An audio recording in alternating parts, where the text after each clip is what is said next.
we go. Okay, so our next question for the round table comes in with a bit of emotion attached to it. So I have my own health issues. What if I get sick and my spouse who has FTD is going around the house yelling, doing things that are really disruptive and damaging things, physical things, and then I actually can't get help for caring because I've looked and I've looked for many, many years now, and there's no one in the community who's willing to help. And our house is already falling apart. I mean, things are already falling apart. And then if I get sick and have to go to the hospital, I mean, 2 days ago he set the house on fire, and I'm just feeling like this is a disaster waiting to happen. Okay, so and then on top of that, let's add coronavirus 19, where you truly feel isolated. So I'm wondering, let's sort of spread this out because this is like so many pieces going on here. So we have a spouse who has FTD, frontal temporal dementia. And what that means is it sounds as though he's in a place in the condition where language is pretty limited, ability to sequence and process is pretty limited. And the thing he has left, the thing he's really good at is moving. And he's also very strong. And so between moving and being strong, he goes around and around and is looking for things to do. And it is always easier to take things apart, tear things apart, destroy things than it is to put them back together or build them. That actually takes a lot more skill set. So he has FTD, and he's in a place in the condition where it would take a significant skill set to provide a good match. Absolutely. The second thing that I heard is that the person who's seeking this help is pretty sick themselves. They have their own health issues. And the greatest concern right now for that person is, what if something happened to me? What would happen to him? What would happen to me? What would happen to him? So this combination of these two people are she's feeling responsible. She knows she can't count on him. And she also feels very isolated. She's apparently done some reaching out at some point and doesn't feel like anybody's listening.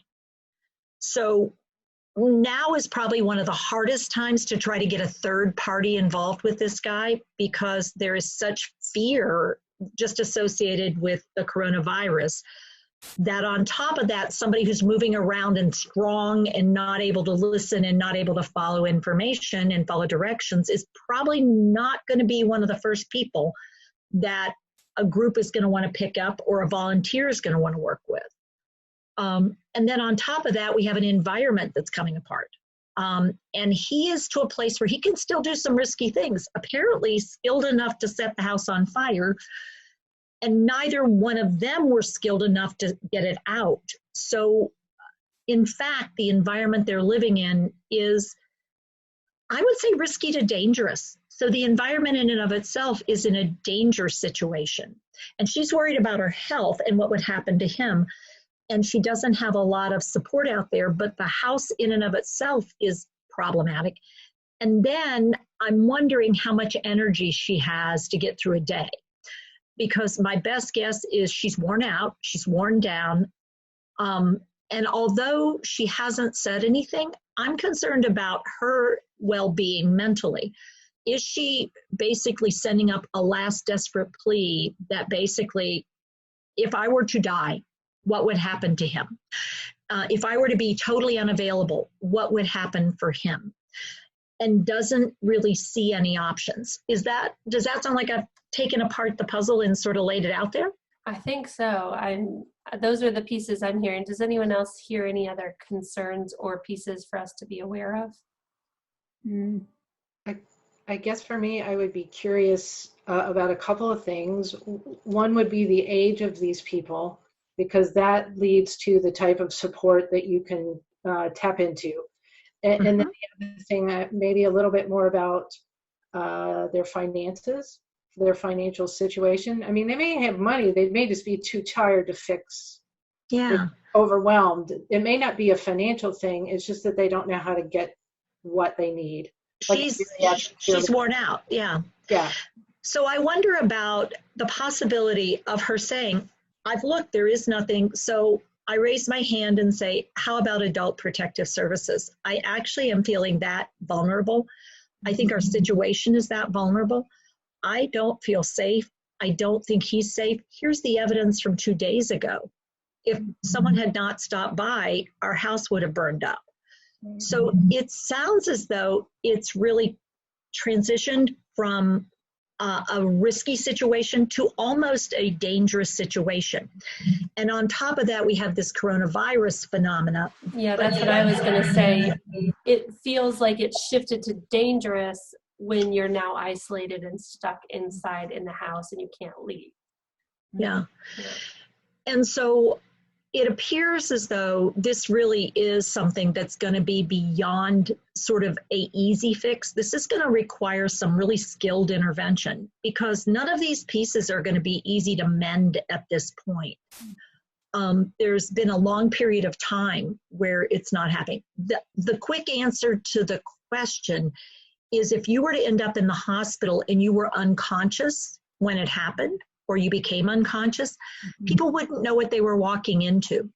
So one of the very first things to think about is even with your phone to record some information with a voice memo that describes your husband, some of the important things about him, and then to look at, it's a little, right now, a lot to do with Medic Alert. I don't know that you could get a Medic Alert bracelet in time, but I do think that videoing him might make sense. And sharing that information with the EMS local for you.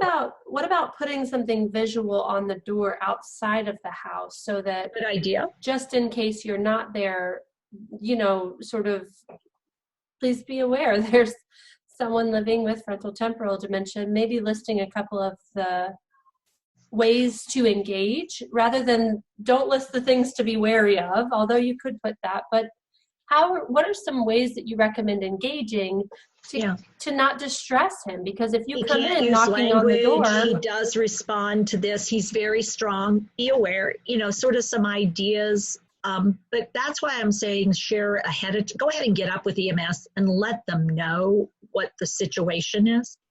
Go ahead, Shelley. Yeah, would it also be helpful to call the local police department and let them know what your situation is and also who's living with you and that he is like this? Because if you do get sick, you may not end up at the hospital. You may still be in the house. And do you have an emergency call? Do you have 911? Does 911 know about you? Right. It's definitely time to make sure people know that if something were to happen, you would need someone to enter the space with some awareness. It would work a lot better for everybody.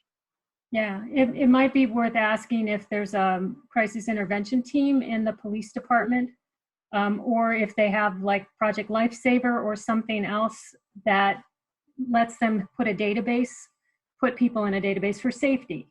Correct. Yeah. Leslie?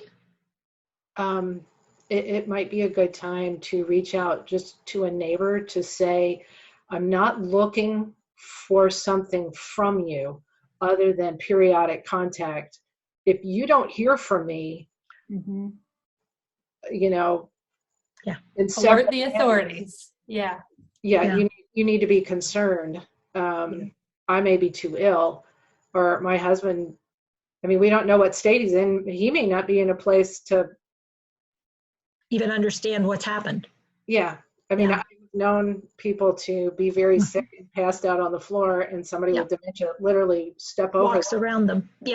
Not understand. Not realizing that you need to do something about that. Yeah. So even more proactively, I would say it's time to reach out for our consult line. We do it free for a half hour. And if nothing else, maybe talking to someone about what's going on might trigger them to be able to come up with some more specifics. Because if you're this isolated and this alone, your husband needs support and so do you. And I don't know any other way to say it. This is not an okay place to be, even without the coronavirus. The fact that it's on top of the coronavirus, it is really essential that we start getting you hooked in some fashion, because it sounds like you're reaching the end of the place where you could have him in the home alone with yourself. He's probably, I question, getting the care he needs. You're not even getting the care you need. And that's really not a good situation. So looking at options.